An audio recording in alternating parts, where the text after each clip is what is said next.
In a world where staff are often admonished for attracting credit and are expected to bestow tribute only on their bosses, let me formally and officially say, on behalf of Gabby and I, thank you. You soldiered on and saw to it that against all odds, there would be a real and permanent space dedicated to one of your own, the only staffer ever murdered in the line of duty, and now the only room in the Capitol named for a staffer. As you know, Gabby has trouble speaking as well as she used to. Some days are better than others. One is a good one. Bad ones are good ones. Some occasions are harder than others. She asked me to speak on her behalf today. But if she could, she would keep you here all day talking, All day long. talking about her friend Gabe. Gabe worked on her first campaign for Congress in 2006 and then worked in the Tucson district office for 4 years. Gabe and Gabby had a lot of incredible experiences together that ranged from inspirational to hilarious and also to horrific. Gabrielle Zimmerman and Gabrielle Giffords also shared a name. Gabriel is translated into strong man of God, and in the Bible, Gabriel is the angel assigned to be God's message bearer. Gabby's mom, Gloria, always thought it was a fitting name for her daughter from a very young age. I only had the privilege of knowing Gabe briefly in his life, but he too was certainly a message bearer. As a young boy, Gabe was asked to write a bit about himself for a school project. These words are now engraved in a memorial at the Zimmerman Trailhead in southern Arizona, a place that he really, really loved deeply. And I quote, this is written from Gabe when he was like 12 years old.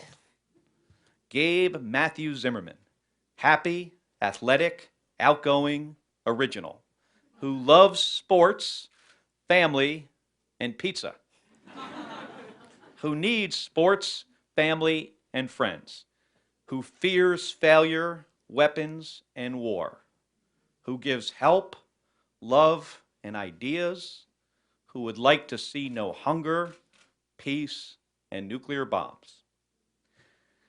As a grown man and colleague of Gabby's, Gabe's role was literally to bring the message of peace and calm to her constituents. He was called the constituent whisperer because if there was ever a grumpy or agitated constituent at the office or at an event, Gabe was the only person that could figure out how to console them. He had a gift with people, as does Gabby. They saw that in each other and truly inspired one another. Gabe was trained in social work, Social work.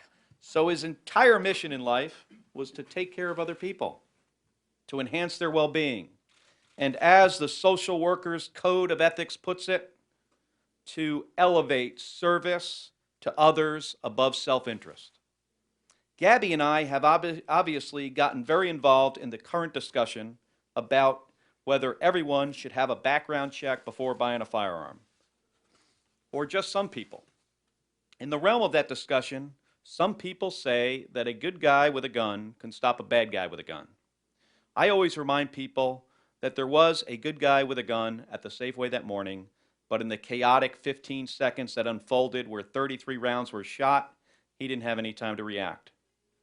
Anyway, I've made an effort to understand as many details of that day as possible.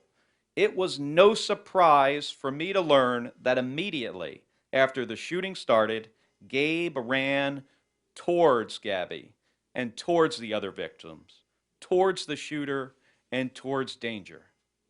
Putting himself in service to others was Gabe's last act on this earth. But Gabe's legacy will be bearing the message of public service for generations to come. Gabe is an inspiration, a constant reminder that being of service is a gift and that the work of representing citizens of this country is noble. Gabe worked hard at that, and he took great joy in it too. This room will always remind us of his devotion, and I hope for many generations remind members of Congress and their staff that Gabe's determination to hear the voices of his fellow citizens and to do everything in his power to ensure that their government was responsive to them, and this will guide their leadership. Gabriel, strong man of God, message bearer, will continue his service. Thank you.